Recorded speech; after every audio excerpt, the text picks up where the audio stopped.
مجھے آج وہی تھوڑا سا سمجھانا ہے تاکہ آپ سمجھ جائیں۔ اللہ نے فرمایا وَهَذَا کتاب، یہ کتاب انزلناہ، اس کو ہم نے نازل کیا۔ پتا چلا یہ قرآن اللہ کی کتاب ہے اور اس کتاب کو نازل کرنے والی ذات اللہ رب العزت جل جلالہ کی ہے۔ اب یہ کتاب ہے کیسی، جس کو ہم نے بہت اوپر رکھ دیا ہے نا کہ غلطی سے بھی ہاتھ نہ پہنچے، جس کو رمضان کے علاوہ کبھی کھولتے ہی نہیں ہیں الا ماشاء اللہ۔ اب اس کتاب کی شان کو قرآن خود بیان کر رہا ہے۔ اللہ اپنی کتاب کی تعریف اللہ خود بیان کر رہا ہے کہ یہ کتاب ہے کیا۔ یہ وہ بیان کر رہا ہے جس کا قول، جس کی بات سب سے زیادہ سچی، وَمَنْ أَصْدَقُ مِنَ اللَّهِ قِيلًا، یہ تو بتاؤ جو سب سے زیادہ جس کی بات سچی ہے وہ اللہ کے علاوہ کون ہے؟ اللہ کی بات سب سے زیادہ سچی ہے۔ کون ہے سب سے زیادہ سچی بات کہنے والا؟ اللہ عز و جل ہے۔ اس رب نے اپنی کتاب کا تعارف پیش کیا اور اس کی شان بیان فرمائی، وَهَذَا کتاب انزلناہ مبارک، یہ برکت والی کتاب۔ ہم نے برکت تو سمجھا ہے لیکن کیا اعتبار سے سمجھا؟ گھر خریدیں تو پہلے قرآن شریف رکھ دیں، جہاں قرآن ہوگا وہاں برکت ہوگی۔ دکان خریدیں پہلے قرآن شریف رکھ دیں، جہاں قرآن ہوگا وہاں برکت ہوگی۔ بچی کی شادی کرنی ہے، قرآن کو پہلے جہیز کے طور پر دو، اس کے صدقے میں اللہ سب آسان فرمائے گا۔ اور ایک اور بات عرض کروں، ہم یہ بھی جانتے ہیں کہ مرنے والا جب مر جائے تو اس کو قرآن پڑھ کر کے ایصال ثواب کرو، قبر میں اس کو فائدہ پہنچے گا۔ ایک چپتا ہوا سوال میں آپ سے پوچھتا ہوں، جب اتنا عقیدہ آپ رکھتے ہو کہ قرآن مرنے والے کو فائدہ پہنچائے گا تو کیا زندہ آدمی کو قرآن فائدہ نہیں پہنچاتا؟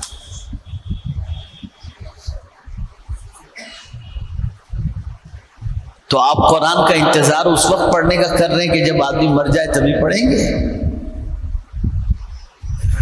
یہ برکت والی کتاب ہے اور ایسی برکت والی کتاب ہے کہ اللہ اکبر، اللہ اکبر۔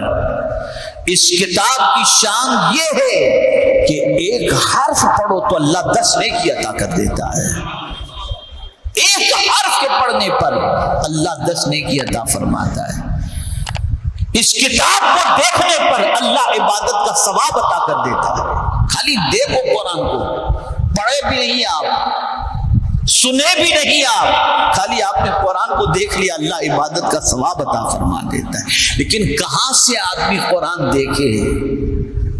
اس لیے کہ گندگی میں اتنا ڈوبا ہوا ہے کہ اتنی گندگی دیکھ لیتا ہے کہ پھر قرآن دیکھنے کی طبیعت ہی نہیں چاہتی، بلکہ آ جائے تو کہتے ہیں تھوڑا سا ہٹا دو، معاذ اللہ من ذالک۔ یہ حال ہو گیا ہے۔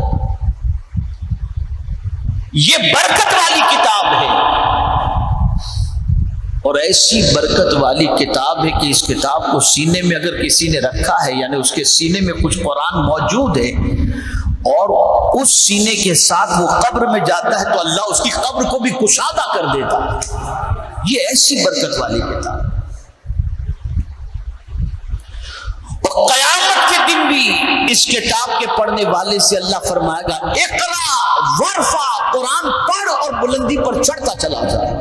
یہ کتاب، جو کتاب قیامت میں بلندی عطا کرے، اس کتاب کو چھوڑ کر آدمی نے سمجھا ہم بہت بلندی پہ چلے جائیں، نہیں، یہ کتاب اٹھانے کے لیے آئی، بلندی پر لے جانے کے لیے آئی، ترقی پر لے جانے کے لیے آئی، کامیابی کی طرف لے جانے کے لیے آئی۔ اور اس کتاب کے حوالے سے فرمایا گیا کہ اس کتاب کو مضبوطی سے پکڑو، مضبوطی سے پکڑو۔ یا یحییٰ خذ الکتاب بالقوہ، اے یحییٰ کتاب کو مضبوطی سے پکڑو۔ جو بھی کتاب اس دور کی رہی ہو اللہ کی کتاب ہوگی، مضبوطی سے پکڑنے کا حکم ہے۔ اور ہم نے سوچا کہ اس کتاب کو چھوڑو اور ترقی کرو. جب اس کتاب کو چھوڑے زندگی سے برکتیں ختم، مال سے برکتیں ختم، عمر سے برکتیں ختم. اور جب یہ کتاب ہماری زندگی میں تھی تو اللہ تعالیٰ نے اس کتاب کے عوض کے اندر ہر چیز کے اندر برکت ہی برکت رکھی تھی. تو یہ کتاب برکت والی کتاب ہے. یہ پہلی صفت قرآن کی اللہ نے بیان فرمائی. اب یہ کتاب اللہ نے کیوں نازل فرمائی؟ چاہتے ہیں نا، ایک سوال میں آپ سے پوچھتا ہوں، میری گفتگو کا محور جس نقطے کی طرف ہے اس نقطے کی طرف آپ کی توجہ. ہم سب چاہتے ہیں اللہ ہم پر رحم فرمائے. چاہتے ہیں؟ جو چاہتے ہیں ذرا تھوڑا ایسا بولیں کہ مجھے لگے کہ سب چاہتے ہیں اللہ سب پر رحم فرمائے.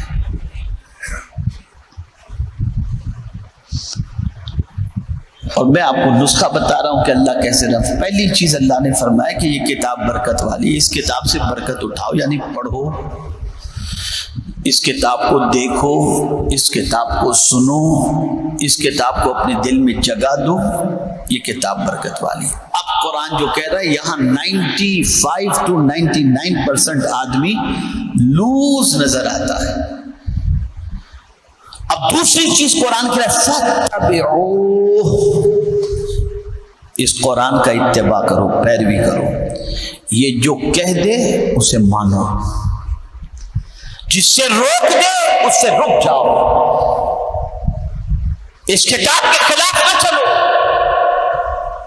اور اگر کوئی اس کتاب پر عمل کرے تو کیا ہوگا؟ لَأَكَلُوا مِن فَوْقِهِمْ وَمِن تَحْتِ أَرْجُلِهِمْ، اللہ تعالیٰ آسمان سے اور زمین کے نیچے سے اسے برکتیں اور کھانے کی چیزیں عطا فرمائے گا.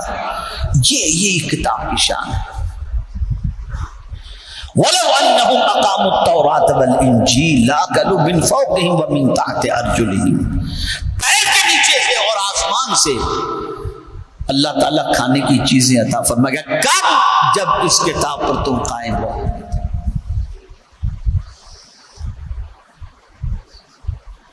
اسی لیے فرمایا فَاتَّبِعُوهُ، اس کتاب کی پیروی کرو. اب آپ دیکھیں مسلمان کا حال. آج کا مسلمان 90% سے زیادہ یہ کہتا ہے مولانا یہ سب باتیں پلیز آپ رہنے دیجئے، آج کے دور میں قرآن پر عمل کرنا بہت مشکل ہے. بس ہم 5 وقت کی نماز پڑھ لیتے ہیں نا، بس بہت ہے اتنا. یہ بھی آج کل کا لوگ پڑھتے ہیں، یہ آج کا مسلمان. تو کیا اسلام میں صرف 5 وقت کی نماز ہی ہے؟ نشے سے بچنے کا حکم نہیں، ڈرگ سپلائی کرنے سے بچنے کا حکم نہیں، ناچ گانے سے بچنے کا حکم نہیں. تو کیا قرآن سے 5 وقت کی نماز ہی کا حکم دیتا ہے؟ یہ کتاب دیتی ہے. باقی چیزوں پر کون عمل کرے گا؟ جبکہ قرآن نے کہا یا ایھا الذین آمنوا ادخلوا فی السلم کافہ، اے ایمان والو اسلام میں پورے داخل ہو جاؤ. یعنی اللہ کی کتاب پر عمل کرو، اسے قابل عمل کتاب سمجھو. ایک واقعہ عرض کرتا ہوں، جمعہ میں اتنا ٹائم نہیں رہتا کہ میں سیر حاصل گفتگو کر سکوں، لیکن اگر ہم یہ چاہتے ہیں کہ اللہ ہم پر رحم فرمائے تو ایک ہوتا ہے رحم کی بھیک مانگنا، اور مانگنا ہی چاہیے. قرآن میں خود اللہ نے تعلیم دی ہے کہ اللہ سے اس طرح سے دعا کی جائے کہ اللہ تو ہم پر رحم فرما، برکتیں مغفرت فرما. مانگنا چاہیے، مانگنا ہی چاہیے. لیکن کچھ کام ایسے کرو تو خود اللہ کرم فرما دیتا ہے. جیسے دین کی مدد کرو تو اللہ فرماتا ہے ان تنصروا اللہ ینصرکم، اگر تم اللہ کے دین کی مدد کرو گے اللہ تمہاری مدد کرے گا. کچھ کام ایسے ہیں. تو ایسے ہی قرآن کو پڑھو، قرآن کو دیکھو، قرآن کو سنو، پہلا کام یہ. دوسرا تھوڑا آگے بڑھو، قرآن پر عمل کرو.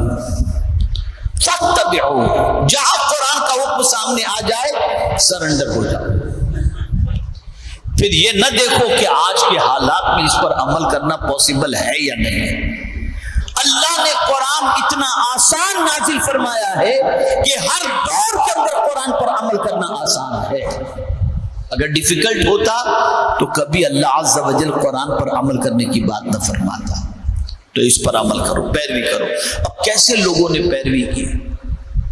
ہمارے یہاں اگر کوئی کام کرتا ہو تھوڑی سی ایک غلطی کر دے یا تو ماریں گے ڈانٹیں گے یا کہہ دیں گے کہ آئندہ اگر کیے تو نکال دوں گا. ہمارا ٹیمپریچر بالکل آسمان کو چھوتا ہے. اور پھر ہمارے خادم ہمارے غلام ہمارے نوکر بیچارے وہ قرآن تو کیا کچھ جانتے ہی نہیں دین کے بارے میں. لیکن حضرت امام حسین کو دیکھ لیجئے, مہمان کو بلایا آپ نے, آ گئے مہمان, خادم جو ہے وہ ہاتھ میں شوربے کا پیالہ لے کر کے آیا, چھوٹ گیا ہاتھ سے اور مہمان کے کپڑے خراب ہو گئے. اب آپ مجھے بتائیے غصہ آنا ہے نا, مہمان کے سامنے مہمان کے کپڑے, مہمان کو سب ساری تکلیفیں پہنچی تو غصہ آنا ہے. لیکن قربان جائیے اس زمانے کے خادم پر, اور قربان جائیے میرے امام کی عظمت پر کہ قرآن پر عمل کر کے انہوں نے کس طریقے سے بتایا. جیسے ہی یہ ہوا خادم سمجھ گیا کہ جلال میں آ گئے حضرت, فوراً اس نے قرآن کی آیت پڑھی والکاظمین الغیظ, غصے کو پی جانے والے. امام حسین نے کہا قسم تمہیں غصے کو پی گیا. کہا والعافین عن الناس, یہ قرآن کی آیت پڑھ رہا ہے خادم, والعافین عن الناس, لوگوں کی خطاؤں کو معاف کرنے والے. کہا جا میں نے تجھے معاف کیا. پھر وہ آگے پڑھتا ہے واللہ یحب المحسنین, اللہ احسان کرنے والے سے محبت فرماتا ہے. امام حسین نے فرمایا جا میں نے تجھے آزاد کر دیا. یہ ہے قرآن پر عمل. یہی وجہ تھی کہ ہم خالی خبریں پڑھتے ہیں تو پیر کے نیچے سے زمین کھسک جاتی, کب اب کیا ہوگا, اب کیا ہوگا. وہاں 22,000 کا لشکر ہے, پیر میں کوئی جنبش نہیں, پیشانی پہ کوئی پسینہ نہیں, ڈٹ کر کے امام کھڑے تھے. وجہ کیا تھی؟ قرآن پر عمل تھا. اور آج کے مسلمان کا پکچر پر عمل ہے, سیریل پر عمل ہے. یہاں سے پھٹی ہوئی پینٹ ہے, پہن لی ایسی پھٹی ہوئی پینٹ, یہاں تک بال یہاں تک بال, لا حول ولا قوت الا باللہ. قرآن کہتا ہے فاتبعوا, اس قرآن کی پیروی کرو, واتقوا, اور اللہ سے ڈرو. اب تم اللہ سے رحم کی بھیک مانگو یا نہ مانگو, لعلکم ترحمون, اللہ تم پر مہربانی کی بارشیں نازل فرمائے. یہ کرو, اس کو چھوڑ کر در بدر تو رحم کی بھیک مانگ سکتے ہو. قدرت نے جب کہہ دیا کہ تم یہ کرو, میں تم پر رحم و کرم کی بارشیں نازل کروں گا, یقیناً میرا مولا رحم و کرم کی بارشیں نازل فرمائے گا. زندگی میں کبھی کر کے دیکھو, سب کی سنے ہو, اب رب کی بھی سنو, رب کی بھی سنو اور اس پر عمل کرو. انشاءاللہ زندگی میں انقلاب پیدا ہوگا. اللہ